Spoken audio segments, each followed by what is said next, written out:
Welcome to a World of Good podcast. My name is Andrew Gale, and I am grateful that you are joining us for this episode of A World of Good. So we're doing something different right now. If you've been watching, these next few podcasts are going to be a little bit different.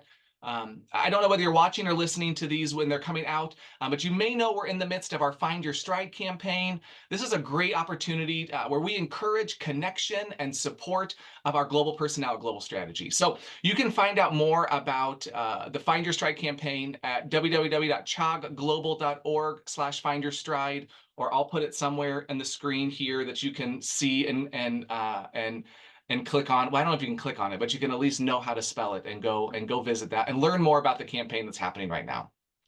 Now, to celebrate this week, we've actually decided to release 3 podcasts in 1 week and to make them video podcasts. So if you're listening to this on one of our regular platforms, great, enjoy it. If you want a little bit of a different experience, you can head on over and watch these 3 special episodes on YouTube and our Facebook channels because they're video podcasts as well. A whole new world. I've not done this before. So it's fun. It means I have to look better than I normally do. I can't sit in my PJs and do podcasts. So today, Corey and Abby Stocksdale are joining me from Maun, Botswana. And I was actually doing a little bit of research. You guys actually kicked off our season 2 of A World of Good way back in the fall of 2020 when the world was still technically shut down. So this was like August of 2020. It was actually right after our first Find Your Stride campaign. And then 2 years later, we actually had your kids on season 6, and they shared kind of about the MK experience. And now another 2 years, and we're having you guys back. So I feel like maybe this is going to be like an every 2 years thing. I think we could make that work, make a little tradition. I don't know. So how are you doing? Sounds like our kids will be up in 2 years' time then. Yeah, that's right. We'll have to get them back. Yes. So how are you guys doing today? We're doing well. We're recently back in Botswana. We were stateside for about 3 months from the end of February to early May. And so it's, it's always bittersweet to come back because we can't wait to get back to our home and our friends here, but it's never easy every single time. It's difficult. So yeah, it's a huge transition, especially with 3 kids that are also transitioning. I mean, that would be a big transition for adults, much less these kids that have their lives in both places and family in one place. And just, I'm sure there's a lot of push and pull from both sides, and trying to navigate all of that emotionally is a lot. For sure. We've done this 3 times now, and the last home assignment, I told myself, okay, I think no matter how many times we do this, there's always going to be a transition period, especially coming back, like both sides, there's a transition period, but like, especially coming back to Botswana, I'm like, we have to give ourselves a little bit of grace. And just having that mindset coming back into the field really helped, I think, this time. But also like getting back into our rhythms and routines with school, like that's actually been such a gift this time as well. Just a few days after we got back, their next term of school started, and so they were right back into it. And so it's gone pretty smooth, which we're grateful for. That's awesome. You have pretty awesome kids, but still, for anyone, that's a huge transition. So we're grateful that it's gone well. So as we get started, tell us, you said you were back in Maun, Botswana. Tell us where that is for those that don't know. Act as if I'm a second grader in geography class and let me know. And then what's your community like? What's it like where you live? So Botswana, the country of Botswana is in Southern Africa, right in the central. So just north of the country of South Africa. It's landlocked. It's primarily desert, a lot of it, though to the north of us is the largest inland delta in the world. And every year that delta floods out and every year it recedes. So it's quite an interesting environment. And so our community kind of really lives off of that delta because that delta draws in a ton of wildlife. And so our main source of economy is the safari tourism business. And so, yeah, that is a big part of living here. Like you kind of have to get to know how the tourism sector works, how safaris work, what the bush is like, all those things, which we've kind of come to love the African bush, and it's kind of become a part of us in many ways. But the community itself is, it feels sometimes like 2 different worlds wrapped up into one. You've got the Botswana community, so those who have always lived here, generations and generations and generations. And then you've got kind of the expat community, though some of the expats go back 4, 5, 6 generations as well. And so sometimes it feels like two completely different worlds wrapped into one. But everybody makes it work. It's a very, very peaceful place. It's at least according to some lists, is the safest country in all of Africa. And so like it's such a cool, wonderful place to raise kids. I mean, yeah, people would have no idea that have never been here. That's awesome. That's awesome. What do you like best about getting to serve globally? Like, what are some of the positive experiences or things about the ministry that you do? There have been many positives to getting to do this. One, just to meet so many different people from so many different places around the world. Like I said, there's a large expat community. Plus, we have dove into the Motswana community, and so like it's just really cool uh, to get to know people who are so much different than ourselves, and get to know different ways of life, different ways of celebrating things, different ways of mourning things. It just I think those are the biggest blessings, is getting to be with people who don't think like, act like, or talk like us, and getting to be a part of really the world, in a small sense. To me, that's one of the biggest blessings, and doing ministry here, getting to getting to praise and worship the African way. You cannot beat that. So much dance and so much movement and joy and celebration. So those are kind of the things that come to my mind. I think also our kids at school has been a huge gift. That's kind of unexpected for me. But just the fact that they're in this international school, they're going to school with kids from all around the world. So our kids' global perspective is really different than had we been in an American school system or just monocultural school system, even how it's really opens up horizons and makes you think broader. And it's really been a gift to our family, and an experiential hands-on type of learning as well. And so we've actually been really grateful for the education that our kids have received in a cross-cultural setting. Mhm. That's really cool. That's really cool. I'm sure there are so many different benefits to somebody having that kind of an experience that will just benefit them in the long term, in the future, of where they can, thrive because they have been exposed to so many different ways of seeing the world. What are some of the challenges that you guys experience in your current setup, in your current world?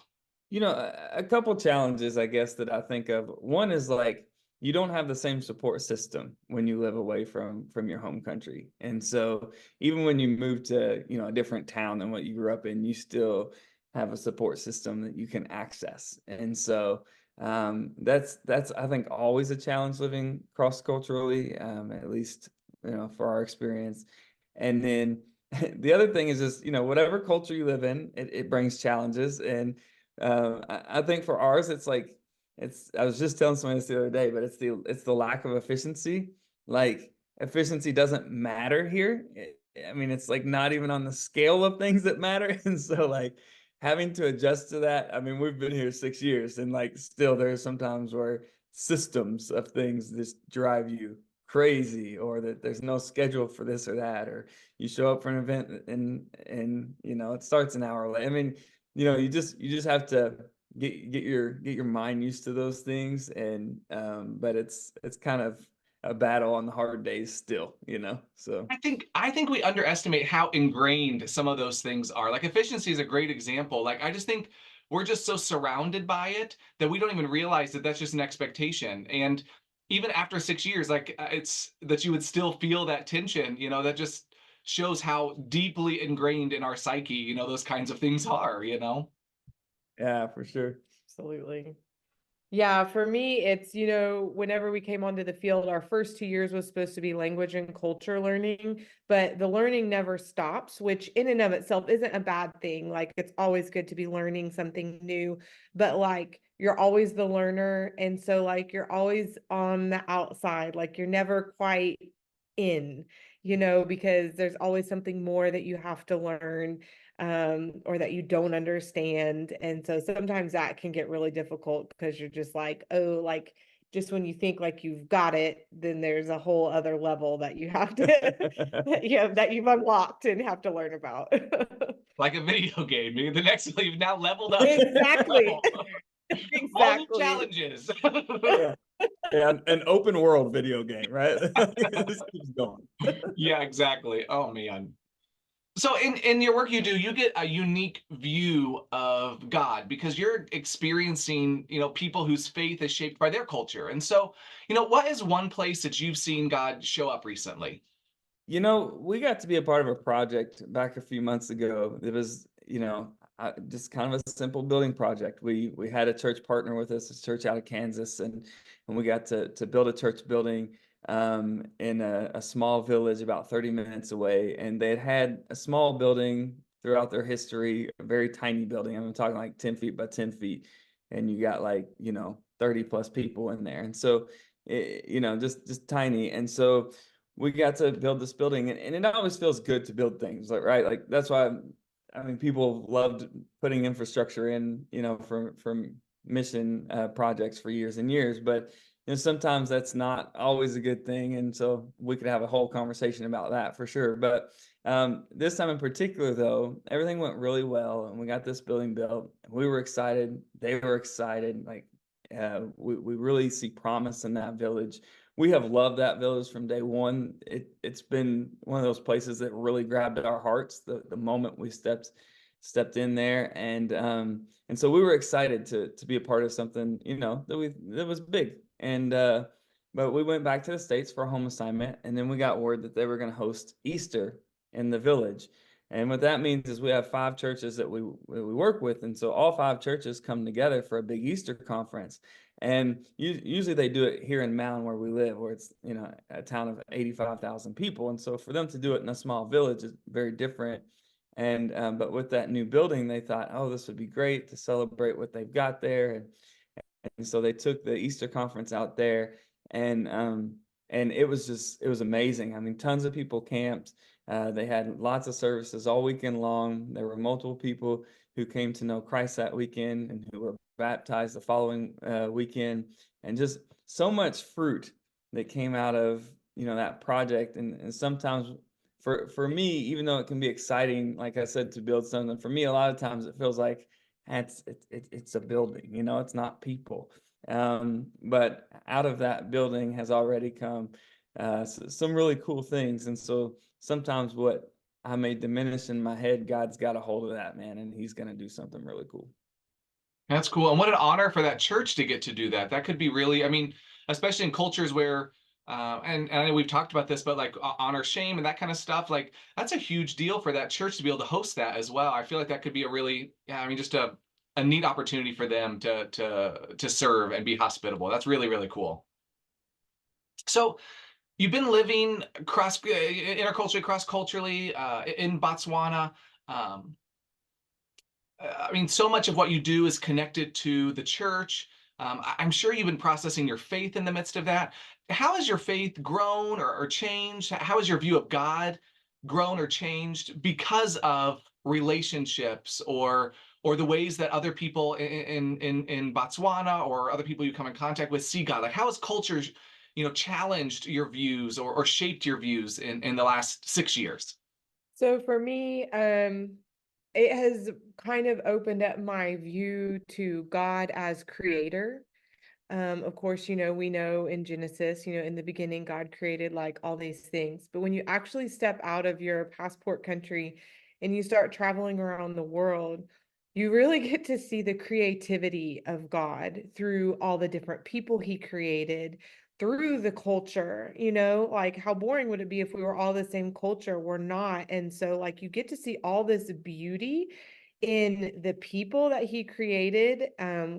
Environment and nature is a whole other story for a different day because that's incredible as well. But specifically, cross-cultural ministry, the people, like, it has brought to light to me how creative our God is, and that by celebrating the diversity of what God created is in itself a form of worship. being able to honor one another in our differences. Corey and I have been huge proponents of, Jesus prayed in John 17 in the Garden of Gethsemane before he dies for future believers. He prays that we would be unified, and so when we honor one another, even in our differences with believers, and really truly see each other as brothers and sisters in Christ and can appreciate one another's differences, is really a form of worship and celebrating Creator God. I love that. Love that. I completely agree with Abby. I mean, it's just it's just really it's helped open up my faith in so many different ways through the people and through the way that other cultures interact with God. I think we kind of get pigeonholed, so to speak, in how we interact with God, and we realize that, man, like there are so many ways that we can encounter God and that we can see God, and one of the things here in Africa is that they see that spiritual level of life that we often forget, and the missing middle that some people call it, and I remember a quick story. One day I'm driving down the road with my language teacher, Ike, and he's like, and he sees some guy that's mentally disturbed in the middle of the road, and he tells me he used to be normal, and I said, "Oh, what happened?" And he says, "Oh, the guy was cursed. He had stole from his uncle, and his uncle cast a curse on him." And I said, "Oh, really?" And he's like, "Yeah." And he said, and then he gets in a car and he gets in a car wreck. And I said, "Oh, he got in a car wreck, so he has brain damage." And Ike says, "No, he was cursed." And I said, "Okay, fine, but he's got brain damage." And he says, "Oh, but he was cursed." And and so we ended up laughing at the end of it because we were both coming from two different angles. But like sometimes, you know, they may encounter God and see that spiritual forces are at work, and that God has a way of coming alongside of people in ways that we just don't, because we see things so scientifically. And so it's just really cool how my mind has opened up to other ways of seeing God and what's happening. Yeah, it's so fascinating, and I think that's one of the places that the church.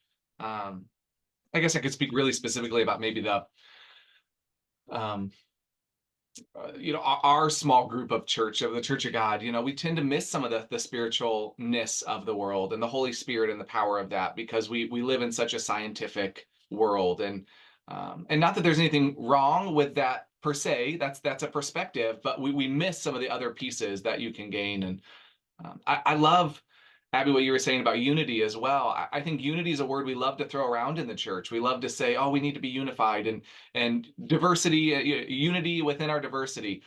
But until you kind of put yourself outside of your community, your small community, I mean, even in the United States, you can do that, but putting yourself outside of your small community, unity and diversity is just a great idea until you actually have to put it in practice. Like that's when it becomes difficult and complicated and messy and uncomfortable. And that's when you start to really realize what it means to what sacrifice means in the midst of unity and diversity. And that means I'm not going to have everything the way I wanted it in order to be in a space where everyone feels like they can be there together. And yeah, it's just really, that's powerful. And that's something that you have even a better perspective than we could because of your experience there in Botswana. What do you wish people knew? Like, as you think about the work that you're doing, what do you wish people knew about, um, or maybe even what did you think the missionary life, the global serving globally would be like versus what it actually has been like? Like, I would love to know that thought. Um, I think I'll start with the first part of what I wish Sure. people knew. I wish people knew that, like, when you enter into a cross-cultural situation, you are not coming to like save anybody. You know, like you're not coming to be their savior. You're not coming to fix them. They don't need fixed. Sometimes they need assistance, but so do Americans. We all need assistance. Nobody needs to be fixed. And so, like, just learning, even and going through the process of learning, of like, not everybody needs everything we think they need, you know? Um, one of the, I was just talking to Abby earlier today, like one of the oldest people groups come from here in Botswana. It's the Sand Bushmen. And, they've kind of been thrown into society at this point. But like, if they were still living how they wanted to, because they wanted to keep living the old ways where nomadic, living in the desert off the land. I mean, I could never imagine, but like, there's nothing wrong with living that way. You know what I mean? They don't have to have electricity. They don't have to be forced into certain ways of living. And so, like, just entering into different cultures as a learner and not as someone who's trying to fix a culture is so very, very important. And I think that's what I would hope that people would learn to know. I 100% agree with that. When I was thinking about this question, I kind of have trouble putting it into words, so I'll do the best that I can. But like a lot of times when we get to the States and we're talking to people, they'll be like, I could never do what you do, or, like that's too hard for me. I could never. Or you hear, the people, Lord, I am 100% in, send me anywhere but Africa, and here's the people doing Africa. And I think like it is difficult, like, but you have to choose your heart in life, right? And when the Lord calls, like, the safest place to be is in the center of God's will. And I am the least likely person who should be on the mission field. It should not be me, yet here I am. I love it. And so like I would just want to tell people, like, whatever the Lord is calling you to do in life, to be obedient to it, and he's going to be faithful to you through the process. And like, yes, it's hard, but also like it's not that bad, says the person who shouldn't be here to begin with, right? So like just want people to like kind of be able to dream about, foreign places or exotic places, and not see it as a threat or something unattainable or impossible, but be open to it, because there's so much to learn and experience. I love that. Well, thank you so much for this time. I have one more question for you. Just how can we be praying for you and for your family in the coming weeks and months? Uh, One way is this is kind of a year of goodbyes for us. We have a lot of goodbyes this year. Our colleagues who are also global strategy missionaries are leaving the field in just over a week. They'll be retiring, and so we'll be saying goodbye to them. We've got two different families who we're good friends with who are leaving in just a couple of months. Our daughter is in Standard 7, which is the last grade of primary here. And so they literally have a leavers dinner at the end of Standard 7 because so many kids will go. Most of them go off to boarding school. And so it's a year of goodbyes. And so we definitely ask for prayer for that. And so just a lot going on with that kind of stuff this year. But Yeah, that's hard. And it's hard. Transitions are hard anywhere, but especially when you're in a place, like you said, where you're away from family. And so you get very connected to those, I'm sure, that are in your vicinity, and because they become your family, they become your people. And so those goodbyes get even more complicated and difficult. So we will for sure be praying for you in that. And thanks so much for sharing that. And yeah, thanks so much for being with us, sharing your story. It's been so good to reconnect. Like 2 years from now, make sure your kids are ready. We'll do another podcast. Working on our calendar. Thank you guys so much. Thank absolutely. you. Thank you, Andrew. Thanks for listening to A World of Good. A World of Good is a podcast production of Global Strategy and Church of God Ministries. Our theme song is Colorado by Leo Flores. If you want to join the conversation, visit us at Twitter at A World of Good Pod, on Instagram, A World of Good Podcast, or visit our website, chogglobal.org/A World of Good. And join us next time as we share more stories of good from around the world.